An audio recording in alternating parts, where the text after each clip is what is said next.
India TV news में आपनो हार्दिक स्वागत है। आप જોઈ રહ્યા છો સ્ટાર ઇન્ડિયા ટીવી ન્યૂઝ, સત્યની વાતે સત્યની સાથે।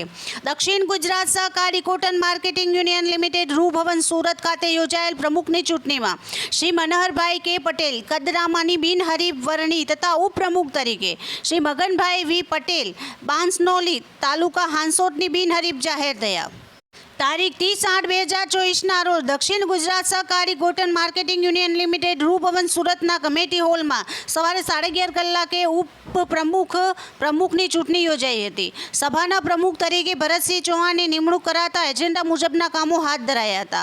મંડળીના પ્રમુખ તરીકે મનહરભાઈ કુશાલભાઈ પટેલ રહેવાસી કદરામાં નામના દરખાસ્ત શ્રી રમણભાઈ અંબાલાલ પટેલ નાઓએ રજૂ કરી હતી। ટેકો ચંદ્રસિંહ કુમારસિંહ બાકરુલાએ આપ્યો હતો। અન્ય કોઈ દરખાસ્ત રજૂ ન થતાં મનહરભાઈ કુશાલભાઈ પટેલે ને દક્ષિણ ગુજરાત સહકારી કોટન માર્કેટિંગ યુનિયન લિમિટેડ સુરતના પ્રમુખ તરીકે બિનહરીફ ચૂંટાયેલા જાહેર કરાયા હતા।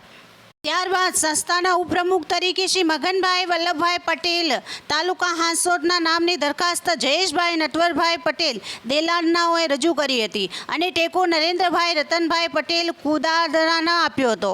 અન્ય કોઈ દરખાસ્ત રજૂ ન થતાં ઉપપ્રમુખ તરીકે મગનભાઈ વી પટેલને બિનહરીફ ચૂંટાયેલા જાહેર કરાયા હતા। પ્રમુખ શ્રી મનહરભાઈ કુશાલભાઈ પટેલનાઓએ સંસ્થાના વિકાસમાં એકાગ્રતા જાળવી સંસ્થાની પ્રગતિમાં અમૂલ્ય ફાળો આપવા વિનંતી કરી હતી। બધાને સાથે રાખી કામગીરી કરવામાં આવશે। માજી પ્રમુખ ડિરેક્ટરનાઓનો શ્રીનો આભાર માન્યો હતો।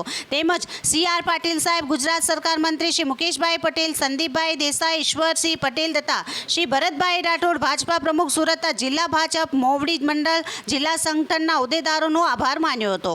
આભાર વિધિ રમણભાઈ અંબાલાલ પટેલે કરી હતી। Star India TV news all part reporter Harshad Gorani, જિલ્લા સુરત।